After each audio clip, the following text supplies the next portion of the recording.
everyone. My name is JayJen, and today we have with us Logan as well. He's over the phone, but we want to thank you for joining us today. We know that it has been a while since we posted here on YouTube. It's been about 2 months, and there's been a ton of stuff that we've missed. We totally missed most of the debates. I mean, the second one didn't even happen.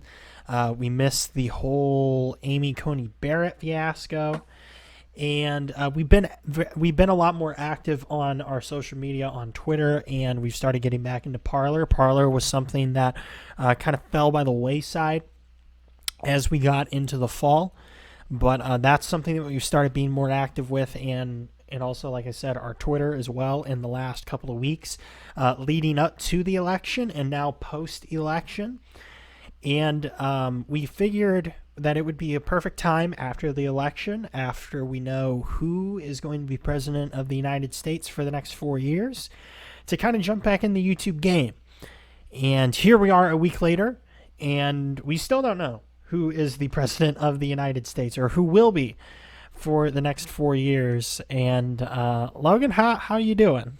Oh, I am just trying to hold up in this wonderful news cycle it seems like we're trapped in, to where the media believes that they have their president and the rest of the world is waiting to find out.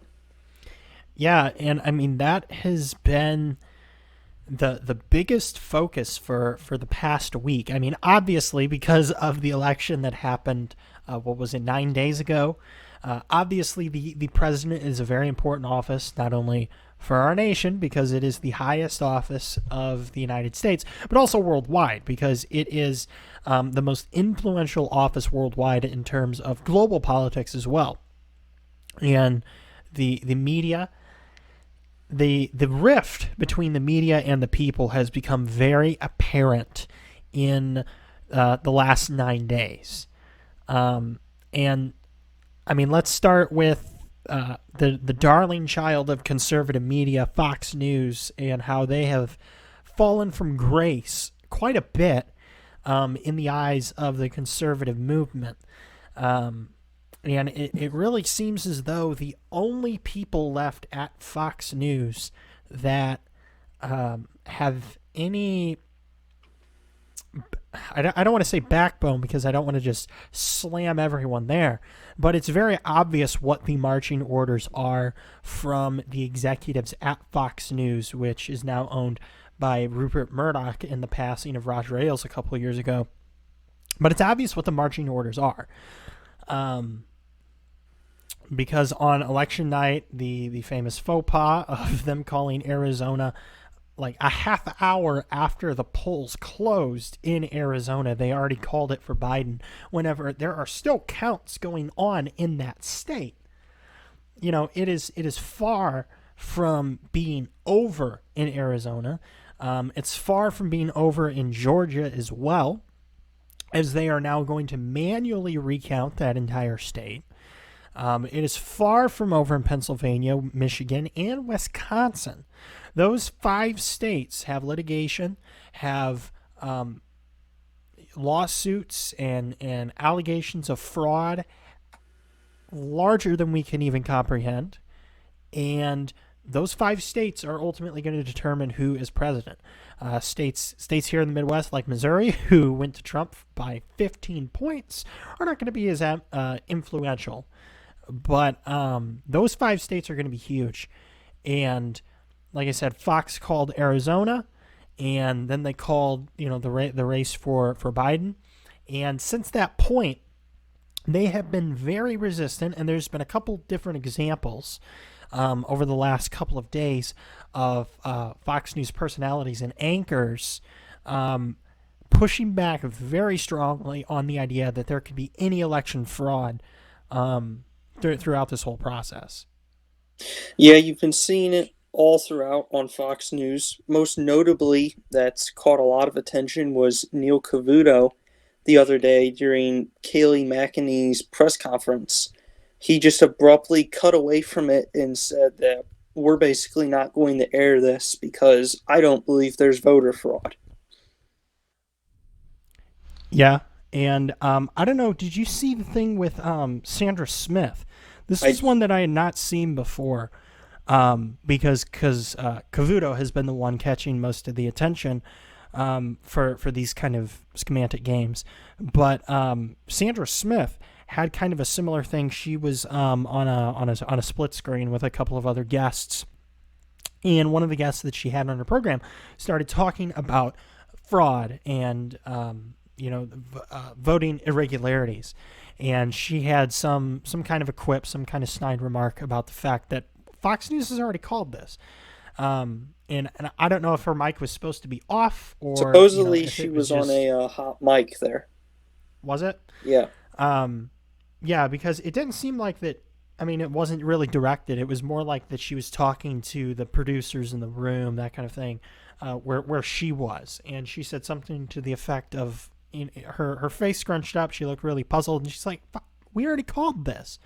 So that contributes to the sentiment that has been coming out from Fox News, and like I said, what is obviously the marching orders in this respect, in that they are going hard on Joe Biden having won this, whenever, quite frankly, we don't know who has won this. Donald Trump very well could have lost this election, but what we know for sure is that Joe Biden has not won it yet. Yeah. That's ultimately the bottom line. And nobody, and I think this is where, this is where the divide in the media over the last 4 years has culminated to. This is what it has culminated into, is a certain subsect of people want the election obviously called one way because they support Trump, and the other sect of people want it called for Biden because they support Biden, or they're just merely anti-Trump. And this is where the media divide comes in, because the media, in one of the most brazen ways that I've ever seen, since, quite frankly, the Russian collusion hoax, one of the most brazen ways since then, in terms of trying to craft, create, and implement a nationwide narrative, which is scary and dangerous in and of itself. But I think that that's why you're seeing so many people reject traditional media. That is why, despite what some may say, quite frankly, the respected newspapers of the day, the Washington Post, which hasn't been relevant since the early 2000s, the New York Times, just go on down the list of your newspapers, and your traditional media, your CNNs, which has been a joke for quite a while, MSNBC, etc. You're seeing a widespread rejection of this because people are sick of being fed narratives like this and having things crammed down their throat whenever they can see with their own eyes that it's not true. Okay, people can see with their own eyes that there is something very strange about this, even if you're not going to go so far as to say that it's fraud, which, depending on how you feel about the evidence and how credible you think it is, I think causes a person to jump the line between it being voting irregularities and voter fraud. I think that there's a very convincing case for the fact that there was quite a bit of fraudulent activity going on, not just irregular activity, and trying to figure out and trying to investigate if it was or it wasn't. I think that there is a case for fraud. Maybe I am wrong. Maybe as we go through the evidence, we will find that that's not the case. But, and I'll pull up an example here, just on my screen. But just the top 3 stories. Whenever you Google Michigan affidavits, all right, in the state of Michigan, there's what, between 200 and 300 affidavits from people. And affidavits, if you don't know, are under penalty, basically the same penalties as perjury. And these people are swearing under oath what is contained in that affidavit is true, what they're saying in that affidavit is true. And these poll workers and election officials are putting their names in affidavits. They are signing, doing whatever with these affidavits, saying that there is fraud. But whenever you Google Michigan affidavits, the top 3 results: the Washington Post and poll watcher affidavits, Trump campaign offers no evidence of fraud in Detroit ballot counting. The Detroit Free Press, Trump lawsuit affidavits allege Michigan election misconduct don't show widespread fraud. A local Detroit news outlet, hundreds provide testimonies, but no real evidence in Trump campaign lawsuit. And this has been the media narrative for the last 9 days, is that, well, there's no evidence. Well, that's why you investigate the claims of people, and quite frankly, the testimonies of people can be used as evidence. Yeah. So to say that there's no real evidence, well, for one, the people's testimonies are evidence. That is legal evidence. Their affidavits and their testimony are legal evidence for it. Now, of course, you need some more hard proof than just somebody's word. But to say that there's no evidence of all these things, well, the people's testimonies, these hundreds of people signing affidavits under penalty of perjury, under possible federal prison sentencing, if they find out that they're lying, I would say that is evidence, at least. Maybe not proof, which that is a different thing in and of itself, the difference between proof and evidence. But I think that their affidavits at least qualify as evidence. Yeah, the affidavits definitely qualify as evidence, and you can try to make your case off of that. I wouldn't. I would find something more solid. No. But the affidavit, I believe, is enough reason to begin looking into it even more, to begin searching for more evidence. And I mean, no, go ahead. Well, I was just going to take us back to the beginning, towards when we were talking about the media and the narrative that they're trying to create. I believe that is why it took them until yesterday before they finally called North Carolina and Alaska, just trying to drag this out and basically trying to make it seem like Trump is an absolute loser. He has such a low amount of electoral votes. Yeah. I mean, Alaska has been went consistently Republican. I don't know for how long, but that's always been a Republican a state. And I mean, sure, the polls in Alaska don't close until I don't even know what time zone they're in. What is it? Probably like 11 o'clock Central or something like that. It's later, yeah. Yeah, I mean, it's one of the latest states, but by then the election's probably already over. But not this one. Yeah. I don't know. I don't understand. And I've never seen anything like this. And I mean, granted, I am pretty young. And my first presidential election that I really cut my teeth on was the 2012 election with Mitt Romney and Barack Obama. But I have never seen, I mean, there's been multiple midterms, and you've had the 2016 election, and you've had at least 3 midterms in there. I have never seen states just stop counting at 10:30, 11:30 at night and say that we're going to come back tomorrow and start counting again. This is an election for the President of the United States. Are you telling me that you can't count the rest of the votes? It's your office's main job as a Secretary of State. It's your office's main job. Exactly. Like, that is your only job. You have one job every 4 years, and you still screwed this up. All you have to do is just count the ballots.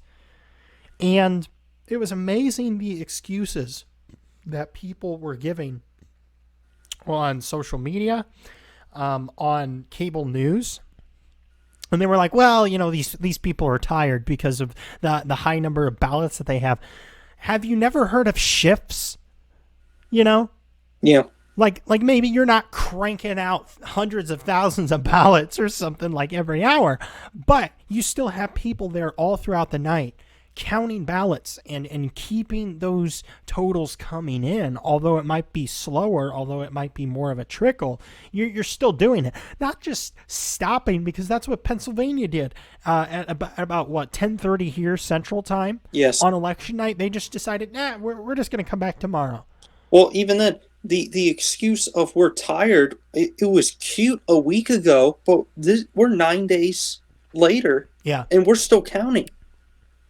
yeah, we are still counting votes in Arizona. I think Michigan's all have been in for a while, and I think Wisconsin as well.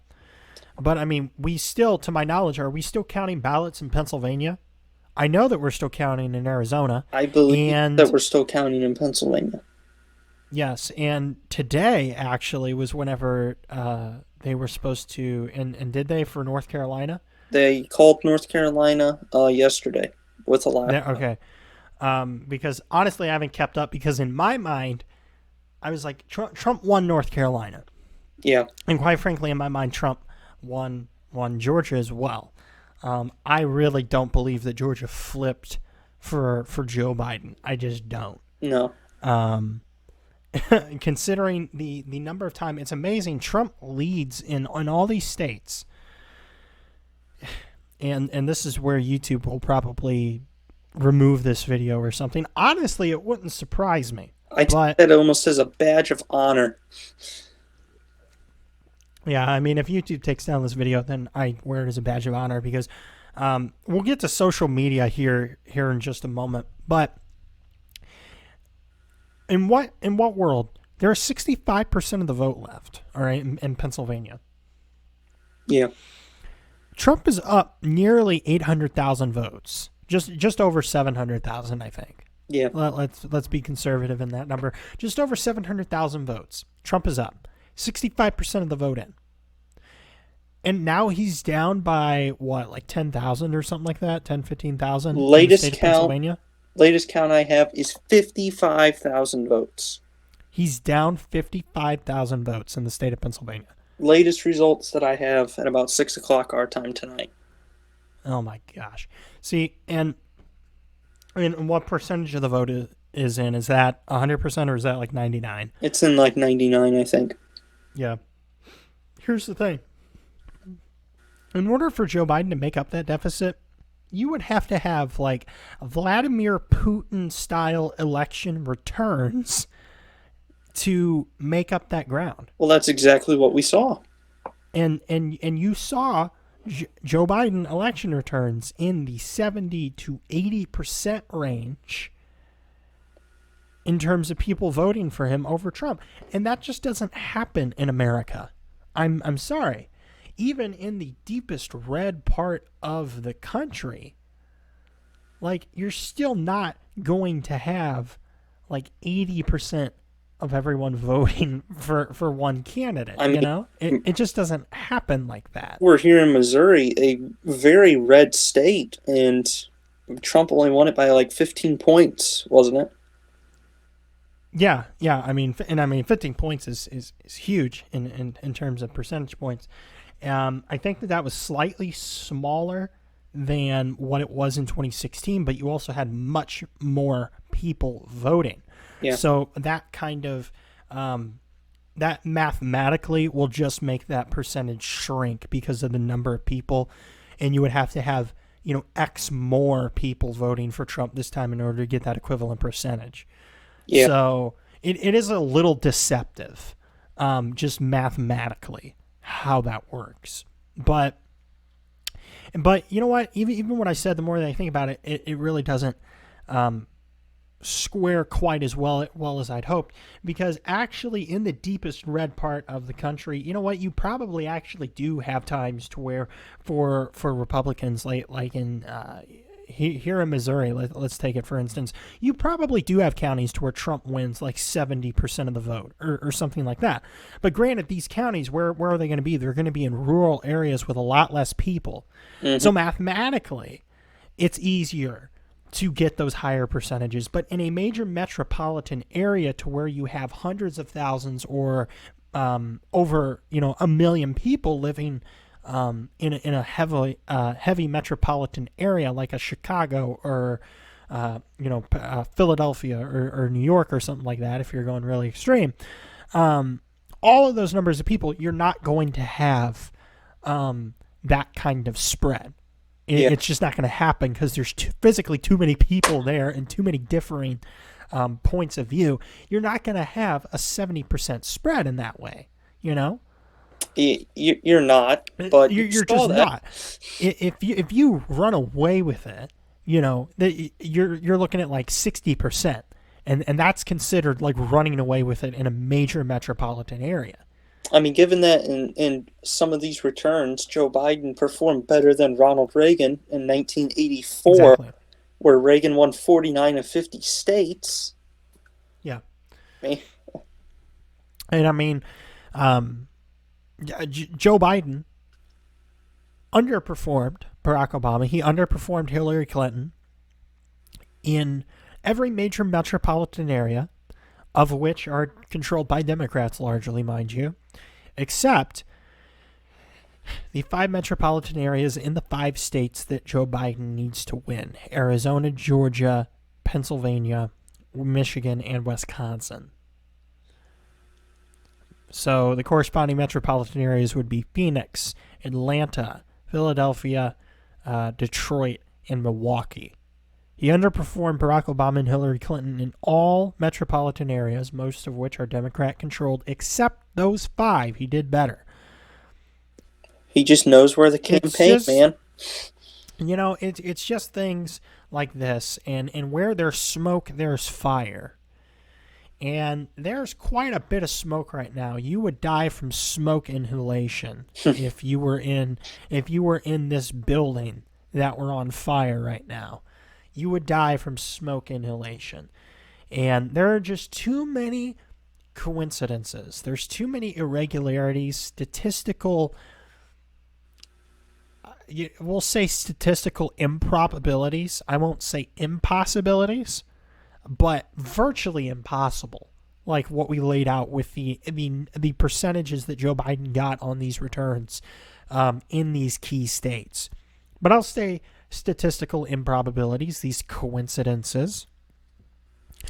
All of these things work together, and here's the thing: this is the same Democrat Party who funded a dossier to go after Trump via the Mueller investigation by means of the Russian collusion hoax. And we find out that, among other things, you have the FBI, Obama, and almost undoubtedly Joe Biden likely knew about all of this in terms of the violation of FBI protocol and procedure in the interrogation of Michael Flynn, his railroading, and just the overall attempted coup of Donald Trump by means of the Mueller investigation. All of this funded by the DNC and the Democrat Party. And you're telling me that they can't find a way to possibly cheat the system a little bit whenever it comes to the election? I mean, really? Yeah. I know that I might be a little more cynical on that than you, but I mean, quite frankly, whenever you get to a position of power like these people are, whenever you have people like Nancy Pelosi and, you know what, quite frankly, even Mitch McConnell, who's been in Congress for decades, longer than I've been alive. They've worked in Congress, and they have their established systems and societies within their respective parties and everything. You're telling me that they don't have the means to be able to fudge this a bit in their favor? I mean, really? Yeah, and I was talking to some people earlier today, and I said I honestly think that the Democrats thought that they were going to win on election night Yeah. until that 2, 3 o'clock time frame to where everything stopped, and it's like they shifted into Plan B, and that Yeah. is where they got sloppy. And everybody says that this looks so sloppy, and it's because it is. They shifted into Plan B partially because they know that they're never going to be charged with anything, but also because they were just having to shift into that Plan B all of a sudden so fast. Yeah. Um, You know, it. I really think that what they thought that they were going to do was ride the coattails of um, a Democrat victory. I really think that they thought that they were going to win the House and the Senate and state legislatures across the country. And I think that they miscalculated in that fact because I think that to polls mean a lot more to Washington establishment types than they do to normal people like you and me. Mm-hmm. The Democrat Party and the establishment Republicans in Washington, D.C. give a lot more credence and pay a lot more attention to polls than normal people. I think that they really believe their polling. I think that they thought that 2016 was an anomaly. And I think that they believed that they could ride the coattails of what they thought were going to be Democrat victories in the Senate and the House, and that none of this would really cause any serious stir or have any provocation for any serious investigation. And I think that was their miscalculation. Yeah. Because you're telling me that Joe Biden excited enough people to go out and vote for him more so than any other presidential candidate in history?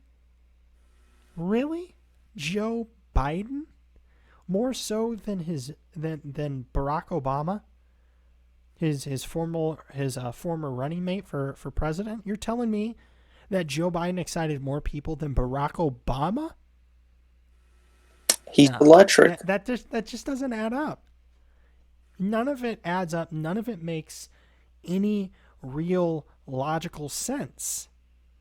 At least not to me. Well, I'm glad you mentioned the popular vote, because earlier today Donald Trump the popular vote. Well, earlier, they're still running that graphic on CNN. Yeah. Of the popular vote. They aren't even looking at the electoral map anymore. They're looking at the popular vote.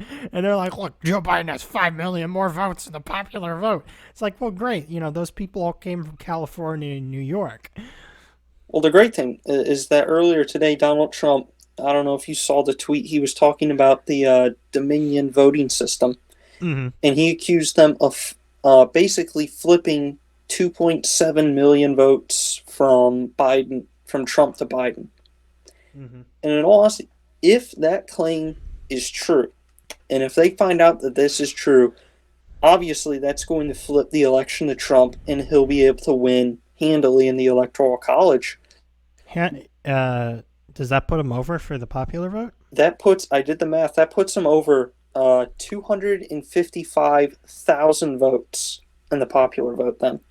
Because I remember on election night, and it was still fairly early in the night, and things were looking promising for Trump. And he was things up. Things looked promising for Trump until about like 10 p.m. or so. Yeah.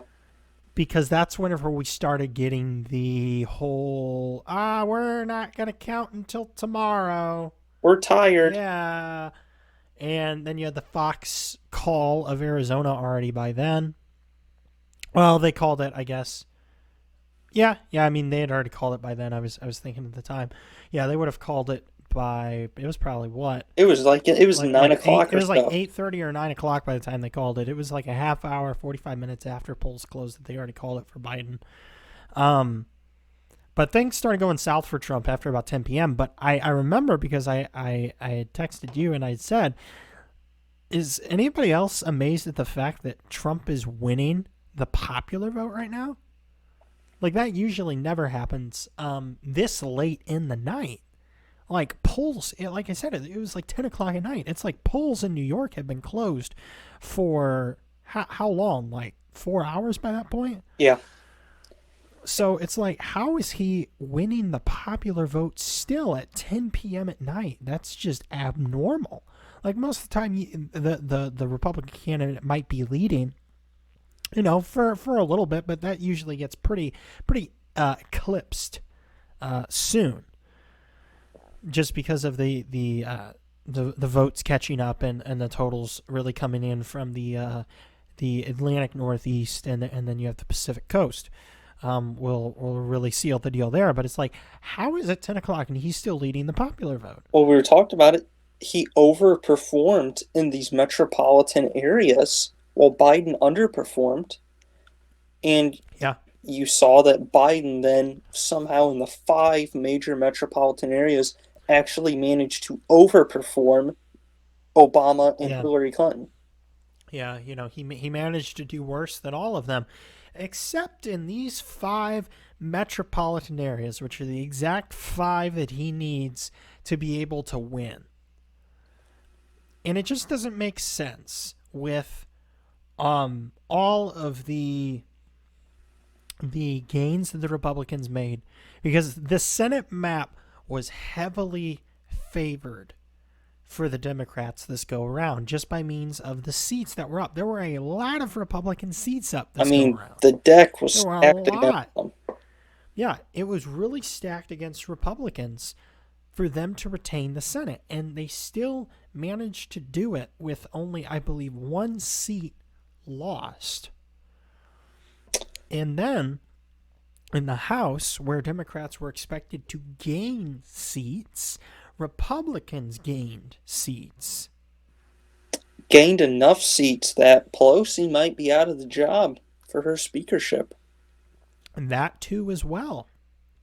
And in the states, Republicans did very well as also in terms of the state legislatures and the control in those Flipped, in that respect. flipped three state legislators, I believe. Yeah. So it doesn't really make sense. And also in terms of the black and minority vote, record performance for Donald Trump in the black male vote and among other minorities. I mean, Republican strategists have been talking about for years, if you get, like 10% of the minority vote or whatever the number it is, they always say the Republican wins. Hands down, Mm-hmm. Democrats lose. Donald Trump got that. Yeah. And I mean, I thought that among black men, it was something like 20 to 25% of the black male vote, which is unheard of for a Republican, and especially such a nasty Republican as Donald Trump.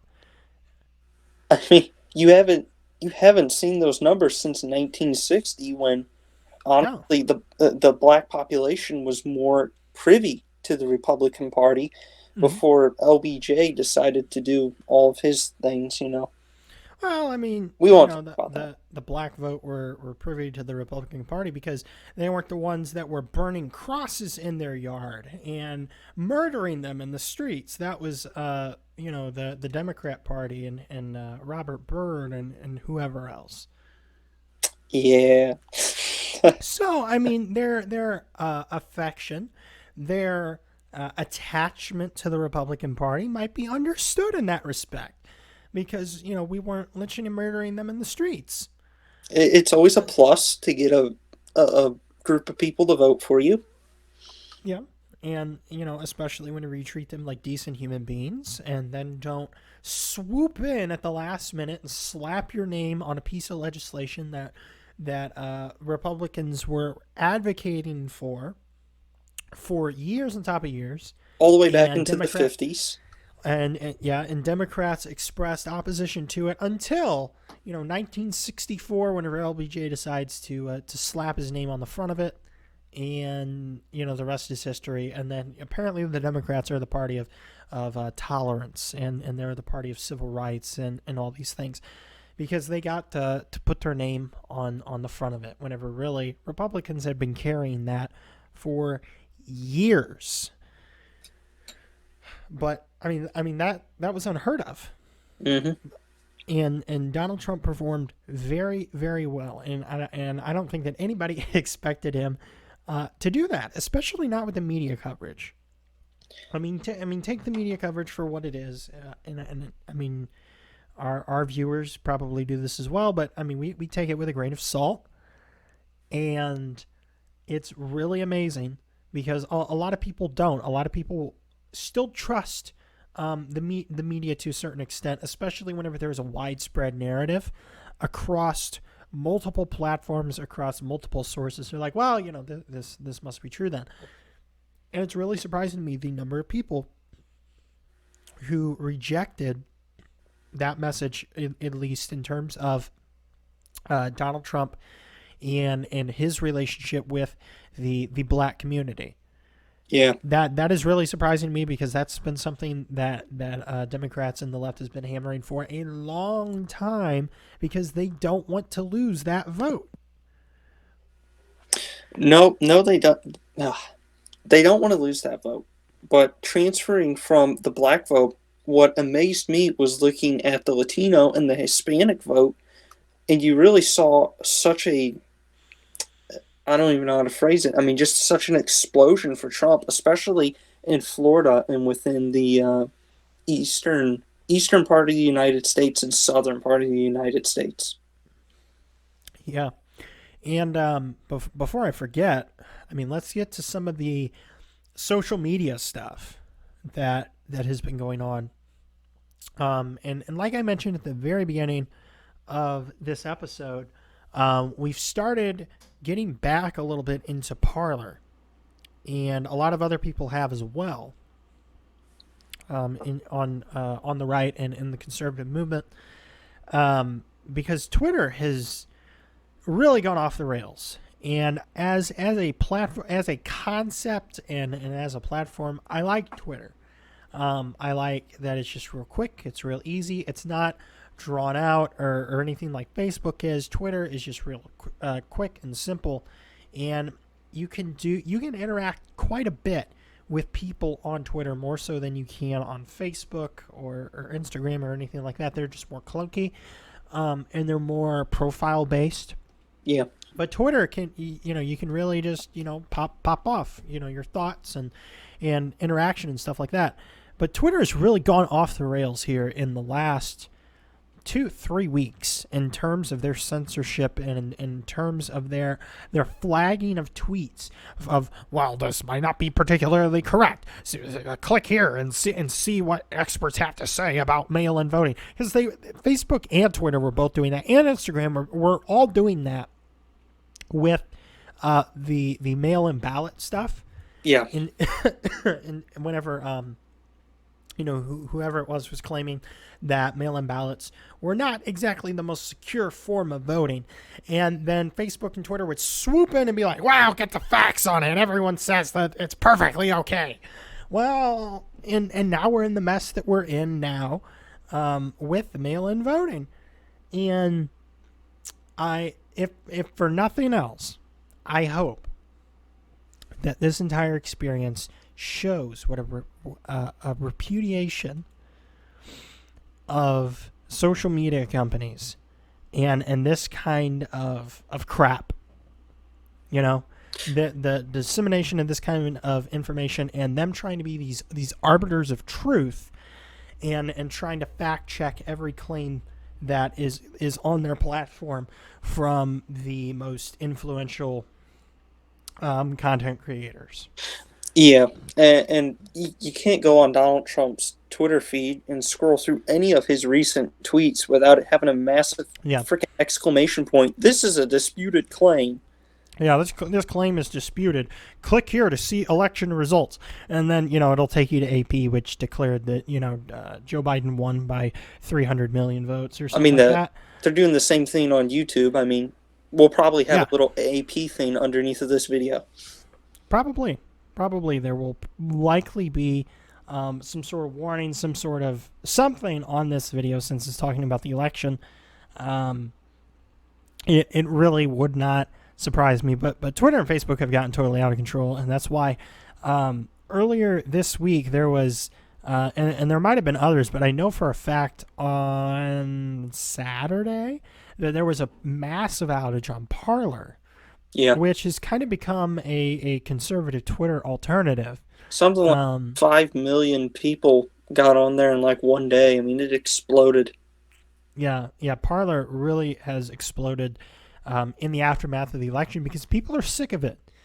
And in the same way that we mentioned earlier, that people are sick of media censorship and the mainstream media, like the stuff with Fox. Fox is in a state of turmoil right now. All of their anchors outside and all of their personalities outside of Tucker Carlson and maybe Sean Hannity. I don't really know because I don't check up on Sean Hannity very much at all usually. Yeah. But I know for a fact their personalities and their anchors and stuff like Brett Baer and Sandra Smith, They've all Neil fallen in Neil line. Cavuto, they have all fallen in line, and they all have been experiencing the wrath of people on social media. And I feel a little bad for Brett Baer. I like Brett. He's just a newsman. Yeah, and I mean, even I will give him credit on election night whenever they were making these calls. Brett, I mean, he had his eyebrow raised Brett quite Baer, a bit Britt Hume were at those the people. calls. Go ahead. Brett Baer and Britt Hume were the only people on that desk that you could tell were kind of they were questioning the decision desk, and they're thinking, "What the crap are we doing here?" Yeah, and I mean, they really couldn't say anything about it, but they were like, I mean, you could tell they like quite literally had their eyebrows raised and were like, are you sure? Like, we only have 10% of the vote in, and you're already calling it for Biden. Mm-hmm. And I mean, Tucker Carlson has been, and I mean, even on election night, Tucker Carlson was pretty irate with the Fox decision desk, Yeah. specifically calling them out. And since then, he has, he called out on no uncertain terms Neil Cavuto for his contact and cutting away from Kayleigh McEnany's press conference earlier this week. Didn't call him out by name, but made it very clear who he was talking about in one of his monologues. And, I mean, people are tired of it because a lot of people, and it'll be interesting to see how this affects Fox News's viewership and their ratings. And it'll take, just a little bit of time, another week or two, to really get a concrete sense of how many people have stopped watching and how many people have stopped viewing Fox News and how many of them are transferring to another provider. Yeah. Another network, one that has become very popular and has been around for probably, I'm wanting to say, since like 2014-ish, A few years, yeah. is Newsmax. I mean, I know that they've been around for at least as long as Donald Trump has been president. I'm wanting to say they started in like 2013, 2014. Just giving you And that's Newsmax. And that's become, at least from what I've seen on conservative Twitter, has been what a lot of people have decided to switch to and mentioning that they are going to start watching instead of Fox News. just some preliminary kind of ratings that have been coming out. You have been seeing dips in a lot of Fox's ratings, particularly their daytime shows. Morning shows have been losing out to CNN and MSNBC now. I know that Newsmax, their Newsmax TV app, exploded. It's went up to like #1 most downloaded news app here recently. And Fox's stocks today dropped, I think, about 6%. So they had a big stock drop off today. Yeah. And I mean, this might very well be the end of Fox as a conservative media like a superpower in conservative media. I mean, I don't know what audience they want to try to bring in here. And I mean, really, what it is the fact that it's owned by Rupert Murdoch and everything, and I really don't know what his intention is. I mean, quite honestly, it's what it is going to do ultimately is destroy Fox.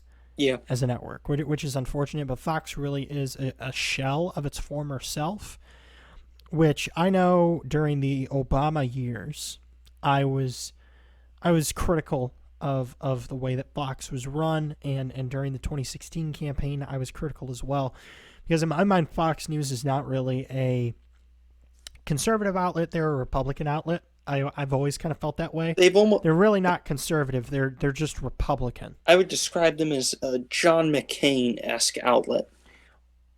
Yeah, They're the and Republican and I mean establishment loyalists. they're really not even holding true to that much anymore as well.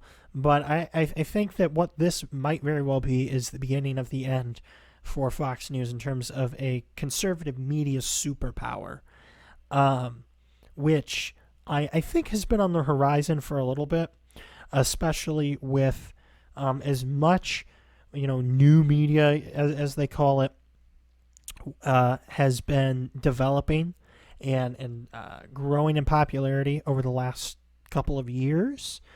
Probably most notably, the Blaze, specifically since they have become merged with Mark Levin's Conservative Review.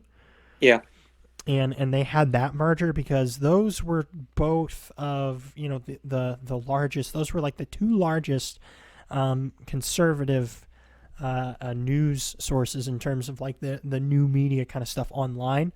And I know like before the merger, the Blaze I think was one of the top outside of Fox News. I think it was like the top conservative news website, and Conservative Review was just behind it, and that was Mark Levin's venture. The Blaze was started by Glenn Beck, I believe, in 2011, and then they both merged just recently, and they've kind of combined their resources now, and there are a ton of people and conservative voices at the Blaze Media is what it is now, the Blaze Media.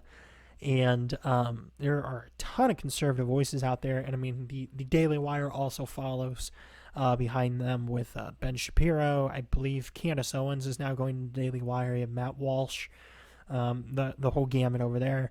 Over at the Blaze, you have obviously Glenn Beck and Mark Levin, Stu Burgier, Steven Crowder,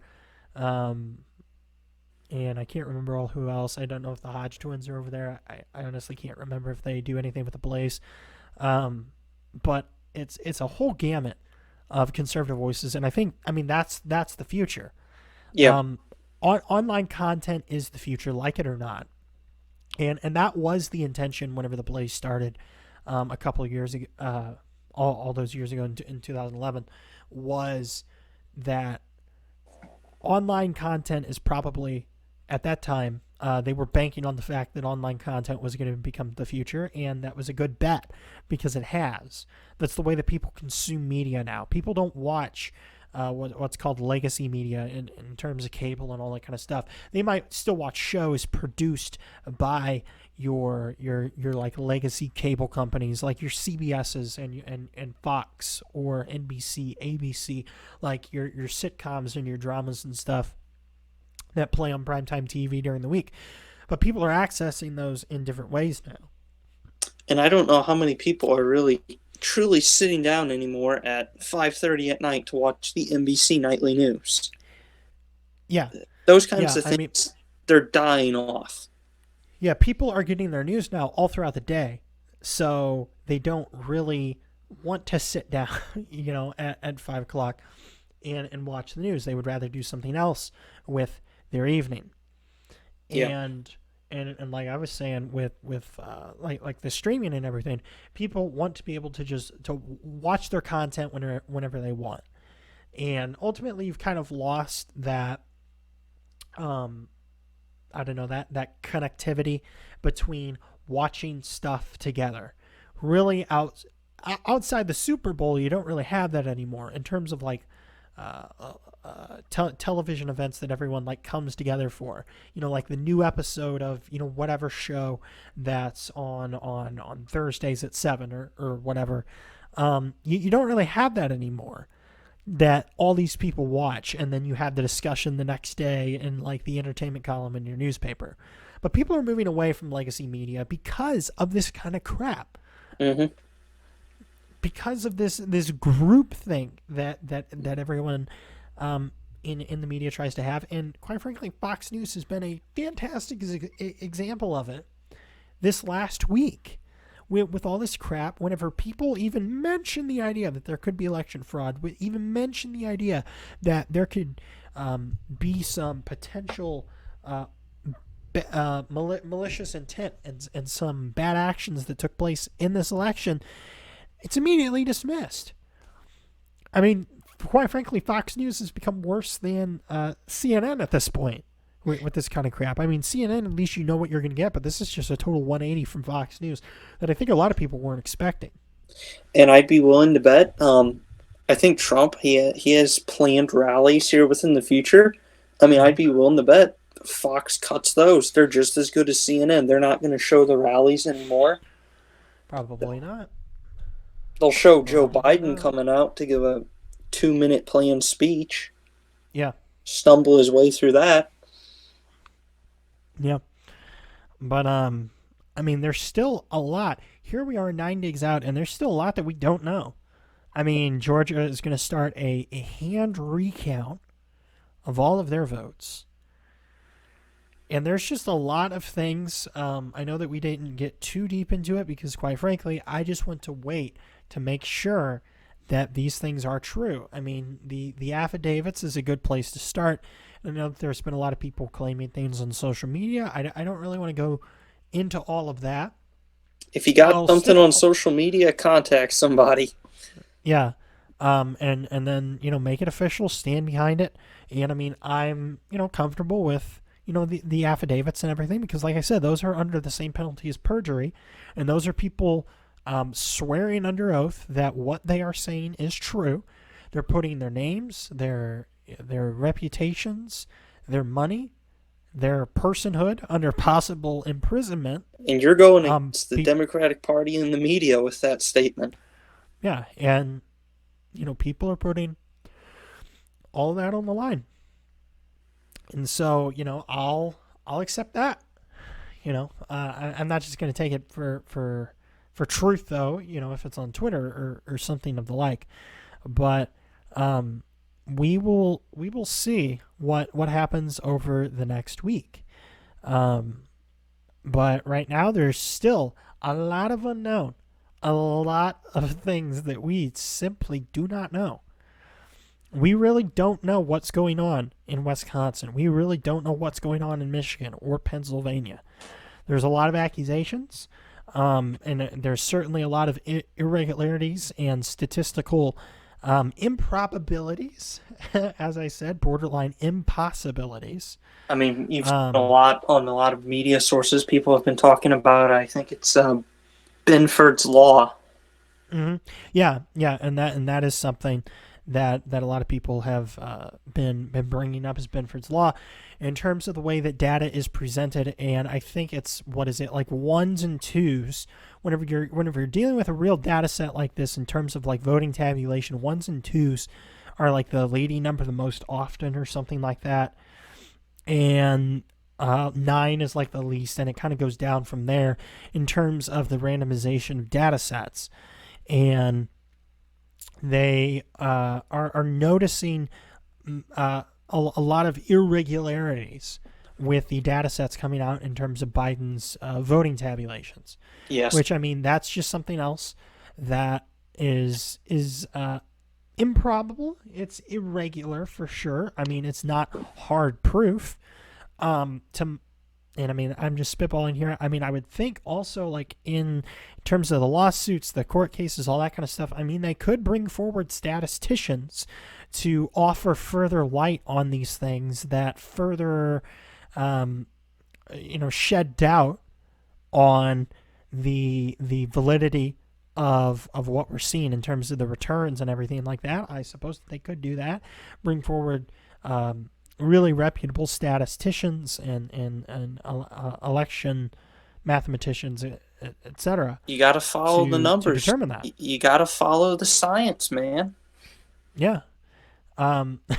We went from people in 2016, the same people in 2016 who were like, well, this is illegitimate. Trump's not the president. Hillary Clinton won the popular vote. And, those people are like, hey, shut up. There is no election irregularity. So there was no fraud. So the people who said that the system was rigged in 2016 and that it was unfair and all these things suddenly place the highest of trust in that system now. Well, yeah. There's really been no change in 2020. Oh, yeah. For the month before this election, all that we heard out of Adam Schiff was how there's Russian collusion. The Russians are in this election once again. Where is he now? Quiet. And everyone in the media, it should give you pause if everyone in the media is just telling you to shut up and move on. And that's what they're doing right now, is they're just telling you to shut up, accept it, and move on. And that's something concerning, but this is not something that we should just shut up about.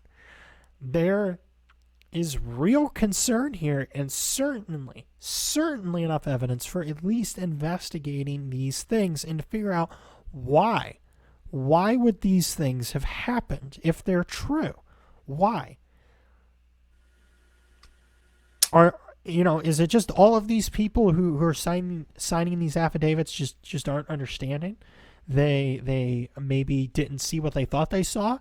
Or is what they saw actually what happened, and it actually is cases of voter fraud and manipulation of ballots and voting tabulation totals? I don't know. But that's what the investigations are for. We don't need to prove our case before we start investigations. That's what the investigations are for. And that's what the Democrat Party did with the Mueller investigation. They were trying to prove a case, all that kind of stuff. And the difference there is that we had 2.5 years of investigations and we never found anything. We never had any significant leads, and it just drug on and on and on for years. They never could find anything. Well, and if there was anything there, it went on for too long. That was the thing. If there was something there to find, they would have found it well before the end of the Mueller investigation, long before that end came. Well, according to media standards, it's been 7 days. This should be over. You should have found what you needed by now. It's done. Well, December the 14th is the date that states have to have their results certified.